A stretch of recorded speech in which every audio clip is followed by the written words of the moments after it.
You're listening to Oh My Health, There Is Hope podcast. When your heart is aching and your world is shaking, don't give up. No, don't give up. Hello and welcome to Oh My Health, There Is Hope, the podcast. I'm your host, Jana Short, and today I'm here with Ashe Milkovic. Ashe is a nutritional therapy practitioner and functional hormone specialist that specializes in women's hormones and reproductive health. She has a passion for spreading awareness about the power of functional nutrition and optimizing hormones and fertility. Ashe's mission is to build a community and safe space for other practitioners to expand their knowledge and expertise in functional hormone health. She is also the founder of the Functional Women's Academy, an online group mentorship program that trains health professionals to become the go-to functional hormone specialist in their communities. I am so excited to have you here today, Ashe. Thank you very much and welcome to the show. Thank you so much for having me. It's a pleasure to be here. I am really excited to get started today, but at the beginning of every show, we ask all of our guests if they will share their story of hope, because I believe our stories are given to us for a reason. And when we share those with the world, it's like sending out a little heartbeat and it helps them go through the next step or the next day or even make it another hour. So do you want to share yours with us? Absolutely. So my story of hope really comes from my own lived experiences. And I hope that by sharing this, it resonates with some people and that we can have hope that there are other ways to navigate this area of the world and our experiences so that things can positively change moving forward into the future. So for me, I have dealt with a myriad of symptoms in my life. In my late teens, early 20s, I was practically bedridden with very, very extremely painful period pain, PMS that made me feel like a horrible person 2 weeks out of every month, extreme debilitating digestive issues, mouth ulcers, fatigue, body aches, you name it, lots of different symptoms. And I felt like it was a constant battle to advocate for myself and to seek out the support that I needed in my health, to have answers and to find an avenue moving forward in my health journey so that I didn't have to feel that way. And there were times where I would see physicians and doctors and share my experiences and, the amount of pain that I was feeling. And I would show, not to be too TMI, but pictures, graphic pictures of what I would pass and what I would experience and what things would be like for me. And I would constantly be ruled off as this is normal, that's normal, you're fine, you're stressed, you can take the birth control pill if this is really bothersome for you. Yeah. And I think that's a lot of experiences that women have when it comes to their hormones and their reproductive health and just getting answers and support in this area as a whole. And so one thing that I have found is that perhaps the reason why we don't have so much support in this area is that we don't really understand it that well. We don't really have a good grasp on hormones beyond just the reproductive aspect of them and how they can influence other areas of our health and well-being.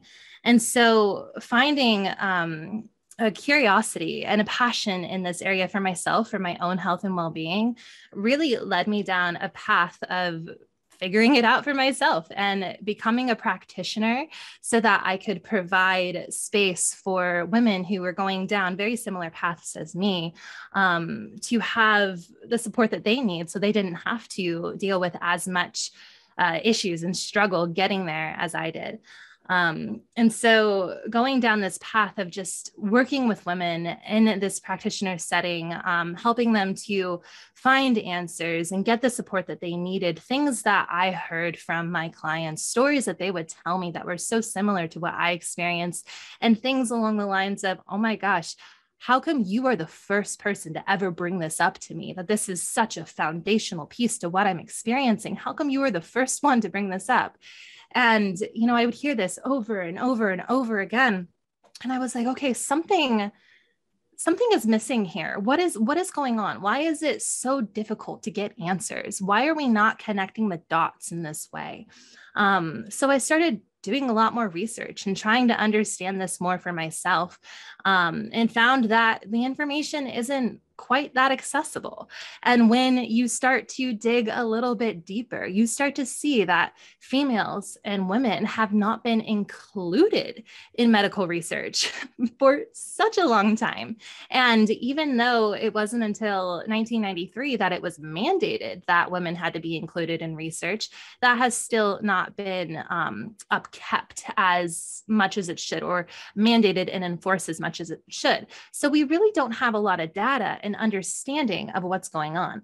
And so, that could be a big reason why we're not getting the support that we need. So with that, I started fitting the pieces in together myself and doing the research myself and finding other experts in the field that could help me to learn and grow in my understanding of this, and created a program and a system for practitioners to have accessible information and research that includes women, considers female experiences, and allows resources and tools for them to better support their female clients all over the globe. And I guess the mission of hope with all of this is that with the proper information and critical thinking skills that practitioners can have, it is accessible and it is out there, more women can have the ability to work with practitioners who are able to see things more clearly in this way. And science is evolving, women's healthcare is evolving, and hopefully we don't experience this anymore and women can truly get the support that they need. First of all, yes.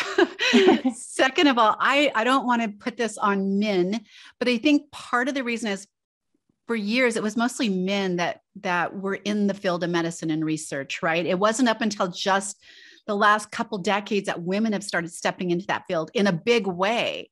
And I get it. Like if you go to a man and tell him, a male doctor, and tell him I'm having menstrual cycles, you understand they cannot relate. It's not possible. And they think that because some women get through it just fine, right? But then those ones that don't, they're not getting answers. And not only do they not do a lot of research on women up until the last couple of decades because they were forced into it, even like things such as women's heart disease, women having heart attacks just wasn't researched. They didn't understand that women have a whole different set of issues when they have a heart attack because they didn't research it. And it wasn't that we weren't valuable, it's because men were leading the way. Yeah. And so they were doing their best. And what they understood was their bodies. Yeah. So and things are definitely changing. Absolutely, for the better. But, to tie into that subject as well, there's a lot of systemic issues at place that has led to that situation of men really dominating the field. If you were to go back, hundreds of years or so, it was actually women that dominated the field. And there's a lot of books on this. There's a lot of information out there on the transition. One really good one is Witches, Midwives and Nurses. That's a phenomenal book, kind of talking about how did males begin to dominate the field of healthcare and how has that influenced things like improper women's healthcare, misdiagnoses, underdiagnoses, and also to bring into the conversation the word hysteria, right? Hyster has that root of the uterus, and it was often thought that women were more hysterical or had more mental disorders or issues that were creating their physiological issues because of their uterus and ovaries. And how upsetting that is, for one, that can definitely cause some outrage, but also just thinking about how we have been dismissed and ignored. And one good thing to bring to context with this is that oftentimes a lot of women it'll take years and years and years to get a diagnosis. It can take between 8 to 12 years for an endometriosis diagnosis. Oftentimes women are improperly diagnosed with PCOS. There's a lot of issues going on here, especially in relation to chronic and systemic issues like autoimmune disease too, where it can take many doctors and many years of finding the proper diagnosis and the support. And the problem is there is not enough systems in place to help provide feedback to the physicians. So not to dog on physicians by any means, because there's definitely a time and a place for doctors and physicians and their expertise and where they excel.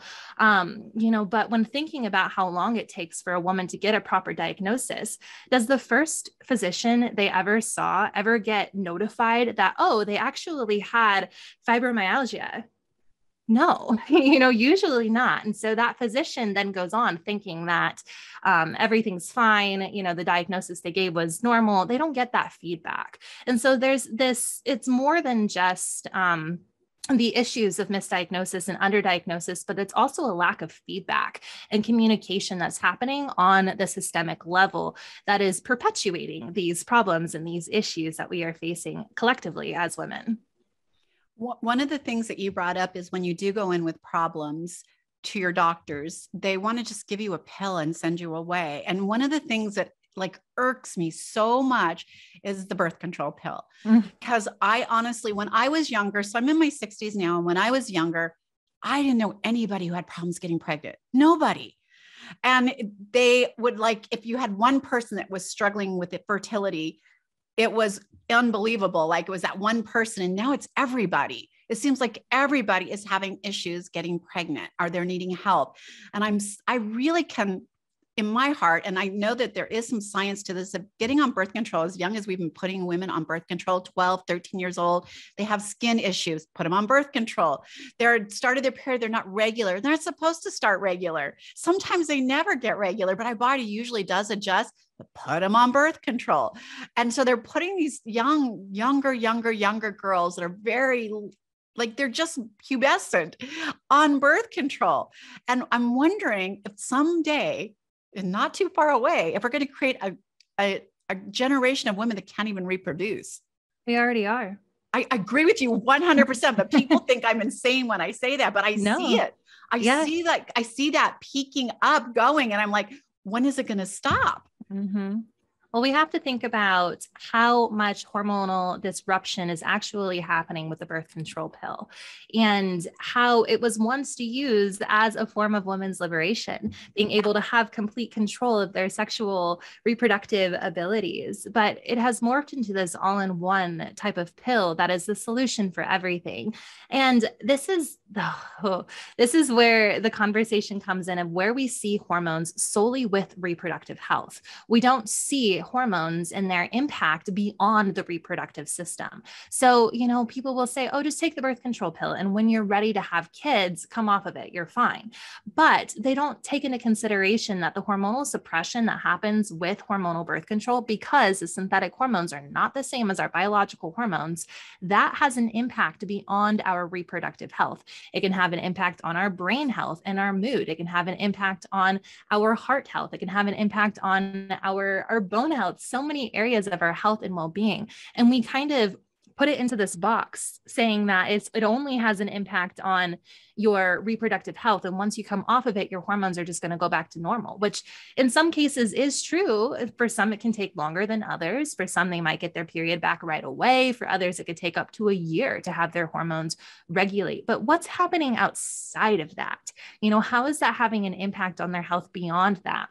And tying this into the conversation of fertility, when we think about our fertility as a whole, and also the epigenetic nature of our fertility, and we could even say the genetic heritage, or the genetic, what am I trying to say?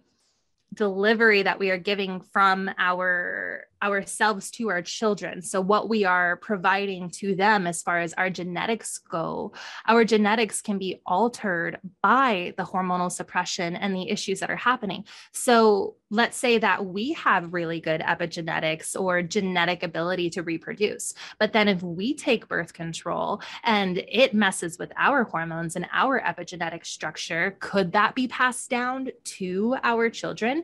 And is that going to have a negative impact on their ability to conceive and have hormonal robust health in their life? Those are questions that we have to ask when it comes to this, because infertility hasn't been an issue up until recently. So I agree. why? And I just literally, when I was taking notes earlier, I put in the question, does taking birth control medication at younger and younger ages for other things change women's hormones and future generation genetic makeup? I believe it does. I believe like we are going to create a generation of people who cannot reproduce because of what we're doing to our bodies. And here's the thing. One of the things I know you touch on a lot is there's a lot we can do naturally, right? There's a lot we can do with food, with diet, with being aware of what our cycles look like and what's coming, right? And preparing for what that looks like for us and having it like, instead of a yearly season, we have a monthly season and it, it goes here, then there. And we know how to respond to it, how to take care of it. That doesn't mean that you may not have a problem. You might have a rough season that comes every other, like mine was every other month. And I found out later it was one ovary that was giving me problems. And when its month came up, I had problems. And so I didn't know that until I started putting it together. Like, no, it's every other month. Like this happens to me. And we were able to figure it out. But what happens, like we were talking about medical gaslighting. And I do think that when you go in, that especially if it's a male doctor, not that a female doctor will know more, but she can be more empathetic. Like, I get it. Like, I know what this woman's struggling with. Why don't we have these answers? And she's more apt to start looking for the root cause than a male doctor who doesn't really get what we're talking about. Right. And we threw around the term hysteria, and they still, honestly, they still say that, like, they still think that we're over dramatic and it's that time of the month. Ashe, when I hear the C word, my head, like I could just feel it. My head snaps around. When I hear a guy say, yeah, I broke up with her, she was crazy. It's the same as hitting the C word with me. They still want to say every emotional response we have is hysterical. Like is that the time of the month that you're on? Is that why you're acting this way? Please, people, this has to stop. And nowadays it's turned from hysteria into psychosomatic disorders or somatic disorders, where women will see doctor after doctor after doctor. And because all the doctors don't see anything wrong, physically speaking, in their lab work, what they're looking at, there is nothing quote unquote wrong. They are the epitome of health. Mind you, we're looking at disease outcomes. We're not looking at function versus dysfunction in the lab work, in which maybe we could see some things are wrong. But for the most part, women are deemed crazy, and they might even be given a somatic note on their chart saying that this person is just looking for attention. They're looking for drugs. They're looking for this or that. And that's the problem, is that women aren't taken seriously. And when they are having issues, we don't stop to think, why is this happening? We just put the blame on, oh, it's their time of month, or, oh, they're just really stressed out. They're a mom. They've got a career. They run their own business, like yada, yada, it's just stress. They need to de-stress, or, they're just looking for attention. And it's such a horrible thing, honestly, because you think about how much we could learn and how much we could glean from the information that we could receive if we just listened to women and their symptoms and their issues, but we don't on a large scale. We would have to do it on a collective. I was going to say on a collective, because we get one amazing doctor. Yeah. He can change your lives, but he's not going to change the world, right? Yeah, exactly. So I would love to see that on a collective, but what do you see people doing moving forward? Like how do they get heard? How do they not become that doctor, that patient who everyone thinks is insane because they're going from doctor to doctor to doctor trying to get answers? It's a good question. And I think the best thing to do is to try to find someone who really understands. For example, I myself, I don't really work with people one-on-one more than I do work as a mentor for other practitioners, but people who are trained under me as well are trained in how to listen and understand and see what's happening on this level. So I think the biggest thing to remember is that you don't have to do this alone, and to also lay your expectations straight. You might not get that support or that type of investigation that you are wanting into your situation if you're going through a conventional route. So maybe you'll find some answers if you were to take a look at some of the more alternative, quote unquote, alternative routes, but more of like a functional practitioner or an integrative practitioner or somebody who has more of the function versus dysfunction in mind, because they might have more tools to be able to see or take note of things when they are beginning to dysfunction before they get to a point of disease where it would be noted and seen in a lab. So with that said, I think I get asked this question a lot, like, where do I even begin? How do I even find people like that? And really, I think it's a matter of knowing, what kind of support are you looking for? Like, sit down and think, if I were to have a doctor or a support system in place, what would I want? What would I need? And, how could I seek that out? And then also, I think a part of it is just on a large scale, talking about the fact that physicians aren't our only answers. Like, there are functional nutritionists out there. There are people who can help you in different realms. It's not black and white. There's lots of different answers out there. And I think too, just staying strong is a really big piece of it. That can be really hard to say because it's hard when you are going through things and you're not getting answers. I've been there. And just don't give in to feeling like you're crazy, because you're not. There is an answer to this. There is a physiological answer to this most of the time. And by continuing to advocate for yourself and by making a commitment to finding people who are going to support you and have that level of commitment in your health and helping you to find those answers, you will get there and you will find those answers. And, we are training people in practitioners to be more proficient in this and to be able to see things from the outside of the box perspective so that there is more accessibility on that level of support.